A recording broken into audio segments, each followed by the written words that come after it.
Thank you so much for coming. Thank you so much for gracing us with your presence. Um, can you just confirm what your last name sounds like? It's Lujan. Ah, Lujan. Oh, okay. Yeah, Oh, it's that's Spanish. Look how Spanish I look. okay. That makes everything much easier now. Okay, perfect. So, Alison Lujan is a Canadian artist who grew up in the Okanagan Valley in British Columbia. As a student, she took every art class available, from watercolor and oil painting to life drawing and ceramics. After graduating high school and living abroad for 6 years, she returned to Canada to start her tattoo apprenticeship with Erick Vasquez in 2017. Her area of interest has always been linework and dotwork tattoos, with an emphasis on clean lines and unique placement.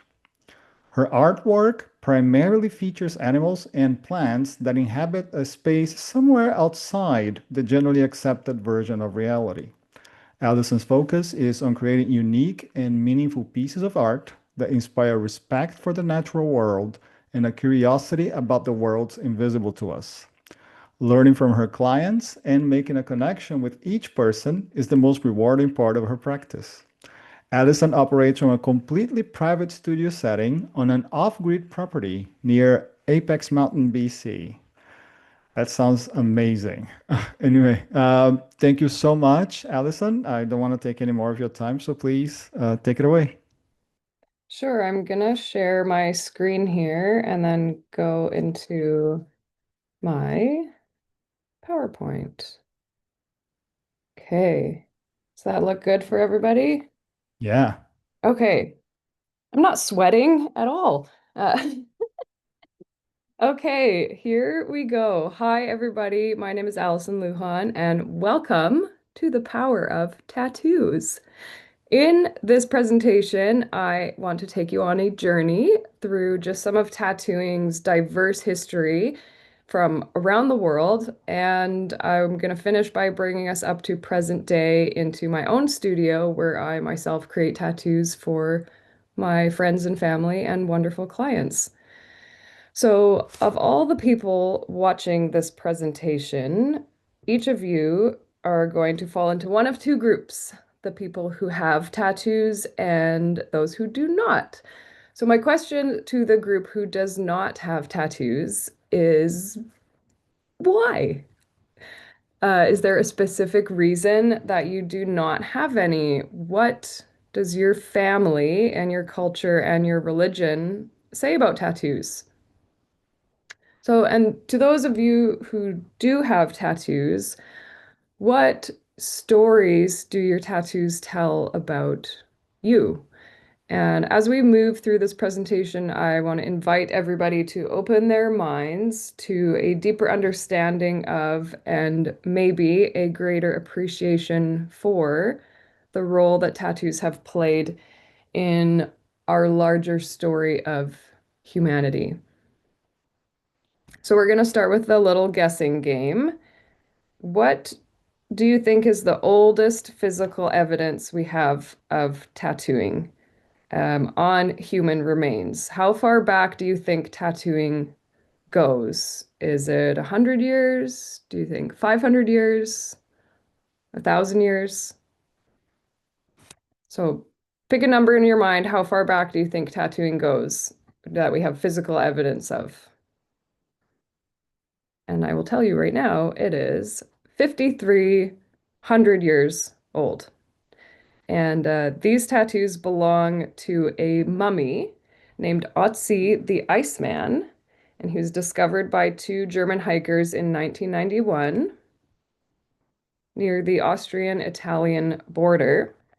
He's believed to have died around 3250 BCE during the Chalcolithic period or the Copper Age. Now, take another guess. How many tattoos do you think this mummy had on his body?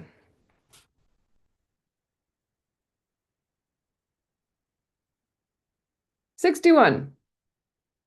61 tattoos is a lot. So we know that Otzi was kind of a badass. All of his tattoos are small, simple groupings of lines, as seen here in the picture. These lines are on his back next to his spine, and they all look like this. So while the tattoos themselves are not artistically breathtaking, what I think is fascinating about these is that they are placed on the body in correlation with degenerating joints. So this leads many researchers to believe that the tattoos actually served a therapeutic purpose. Like perhaps they mimicked a treatment like acupuncture or denoted a place on the body where acupuncture needles were put in. So this is early evidence of tattoos being used in a medicinal way. Now, nearly as old as Otzi the Iceman is another tattooed mummy from Chile.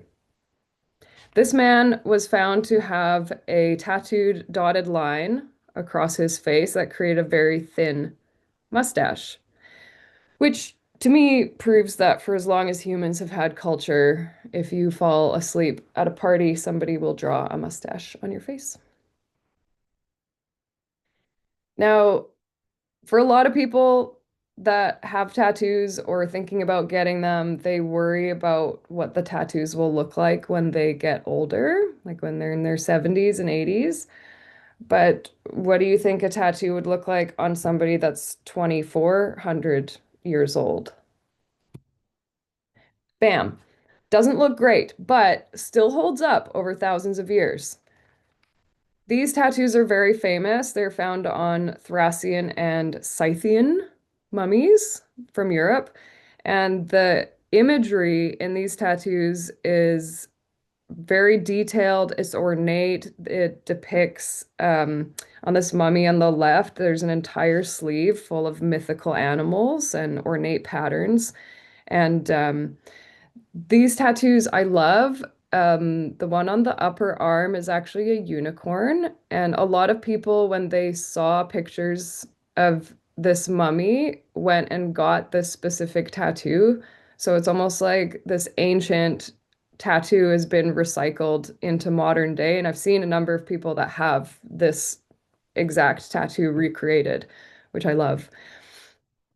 Okay, these are the last corpses I'm going to show you on a Saturday morning. Tools. Let's talk about tools. All ancient tattoos were created with tools made from natural materials. So whatever was around in the environment, bone, cactus spines, thorns, copper, animal teeth even, sharpened bamboo. Every culture had their own style of tattoo tools, just using whatever was available to them in their environment. As for ink, almost universally, ink was black because charcoal, ash, soot was available. It was a natural material. It didn't disagree with the skin. Although some cultures, such as the Haida, which are native to the coast here in BC, actually used red ink. And that was made from a mineral called red ochre. And sometimes they used Chinese vermilion. Celtic and Pict warriors in Europe often were adorned with patterns in blue ink, and that ink was made from the leaves of the woad plant. In this slide that you can see here, it shows a typical method of inserting the ink into the skin by using a thorn attached to a stick, and then the other stick is repeatedly tapping that one and injecting the ink into the skin.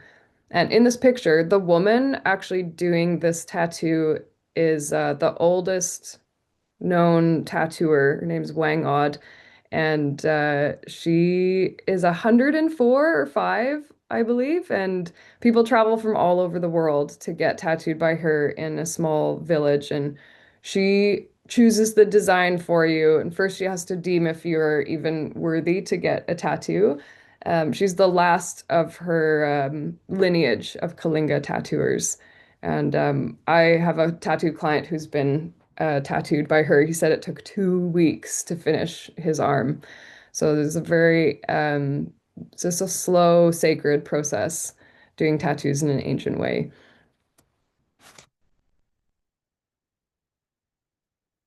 Okay, because this speech is done for an interpretation group, I wanted to add in my own little bit of linguistics trivia and see if anybody has um, heard of the origin of this English word that's actually a Greek word.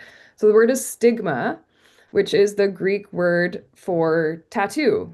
It literally translates to a mark made by a pointed object or a puncture. And before the emergence of Christianity, tattoos were widespread in Greece and Rome, and they were used in quite a negative way to mark criminals and slaves. And as Christianity became more popular, Emperor Constantine banned tattoos, declaring that they disfigured that made in God's image. So in English, the word stigma today is still used to mean somebody or something that bears the mark of disgrace and shame. So, in many ways, tattooed people are still stigmatized today as being associated with criminal activity, or I guess just being people who somehow exist outside of or even beneath civilized society. An example of this is that in the US and the UK, it is still legal for companies to have no tattoo policies in their businesses, which I feel continues the prejudice that existed in ancient Greece and Rome, where marked or stigmatized individuals were prevented from fully integrating into society. Now, in the next slides, I want to visit a few different places from around the globe, and we can gain a better understanding of the tattoos that were unique to these cultures. So here we go.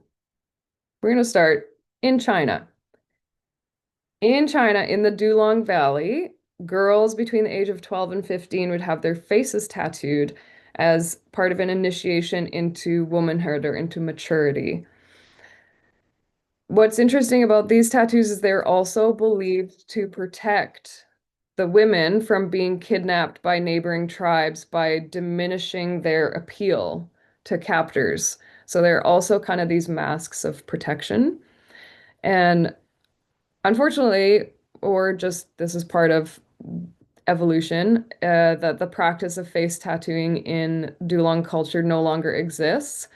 And the remaining women who have these markings, they're now in their final years of life. So once they're gone, this tradition and the existence of these tattoos will likely go extinct. We're going to move on to Japan.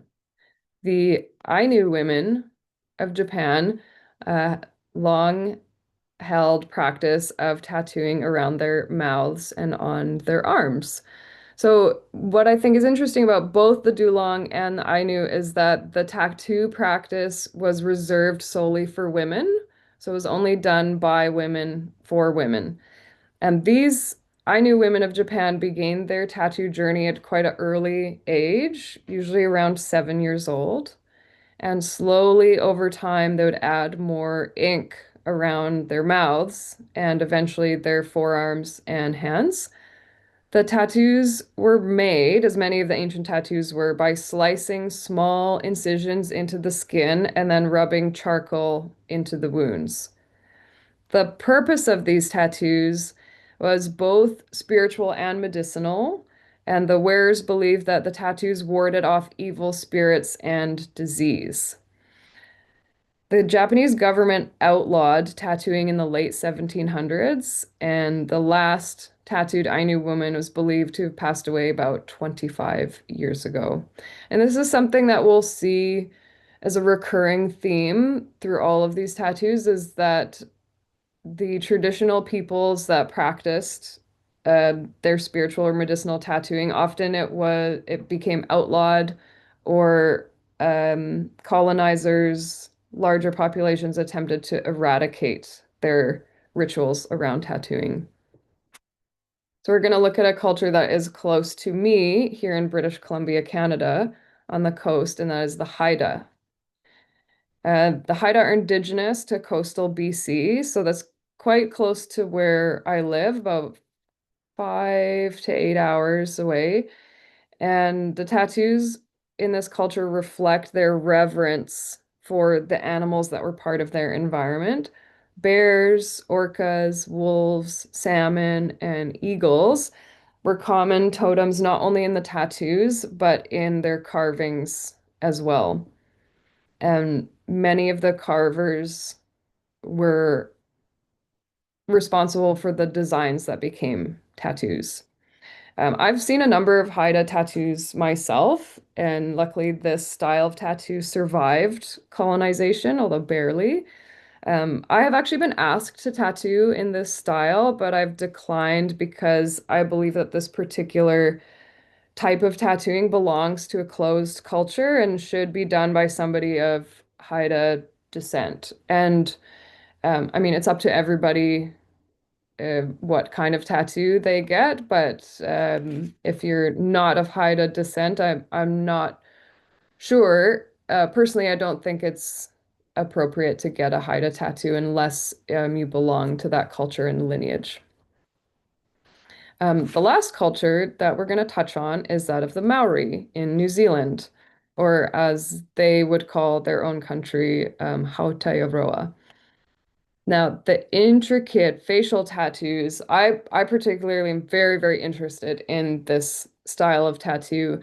The ones pictured here are known as the tamoko for men and the moko kawaii for women. And you can see the difference. The tamoko on the man is a full facial coverage, and for the women, it just goes down the chin, although they sometimes have some on the forehead. Each of these designs was as unique as the wearer, illustrating their tribal and marital status, their work history, their lineage. Um, it really displayed who you were as a person and what you stood for and where you came from. The designs were so unique that sometimes individuals would sign their name on legal documents by drawing the design of their moko. And what happened? Colonization, of course. In 1769, James Cook showed up on behalf of the British, and everything went to shit. When Cook returned to Europe, he brought with him the preserved tattooed head of a Maori man, and tragically, this started a decades-long bloody trade in tattooed heads, which were coveted by European collectors. And sadly, this started intertribal warfare with opposing tribes tattooing prisoners before beheading them and then selling those heads to Europeans for muskets. Because of this, as well as missionary influence, the long held and sacred tradition of the Moko tattoo nearly died out. But luckily, today, many Maori have revived the practice and are wearing tamoko, and moko kawaii today. So, I would like to now talk about tattooing in the present day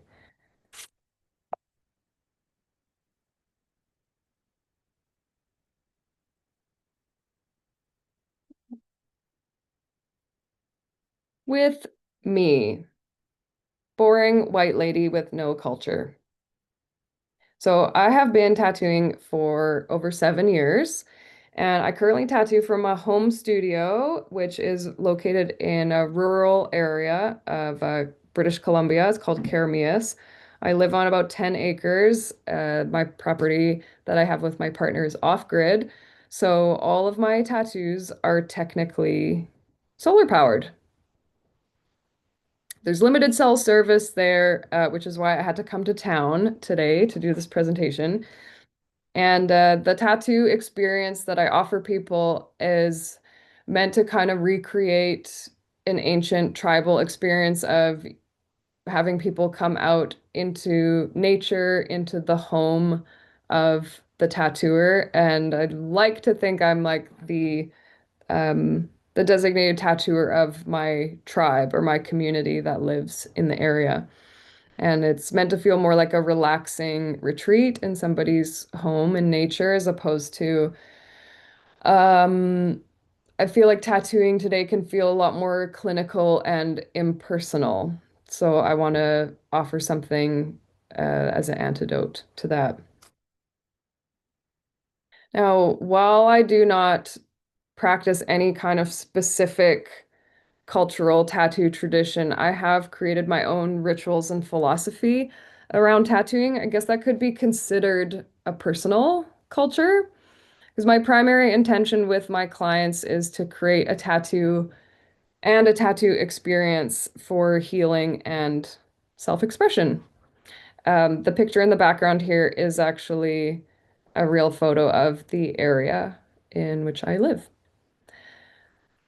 So the kind of tattooing that I do, I guess it could be called trauma-informed tattooing, compassionate tattooing. I've kind of come to call it human-centered tattooing. I'm not formally educated in psychology or counseling or medicine in any way, but I'd like to think that I bring to my tattoo practice a wealth of personal experience that really allows me to connect with anybody who comes into my home and spends hours and hours with me getting tattooed. I myself, I'm in addiction recovery, eating disorder recovery. I manage bipolar disorder as someone who's survived sexual assaults, psychiatric hospitalizations, suicide attempt. I feel even though I'm not trained to be a counselor to anybody who sits in my tattoo chair, I don't think it takes a master's degree to be a good listener. And in the 7 years that I have created tattoos for people, I've also listened to hundreds of life stories. And I want to give you a few examples of recurring patterns and themes that have showed up in what people share with me, because people do share a lot when they're in a safe environment and they feel that they're being listened to and that they're safe to be vulnerable. And in the years that I've been listening to all of these stories, it's really helped shape my practice of this human-centered tattooing.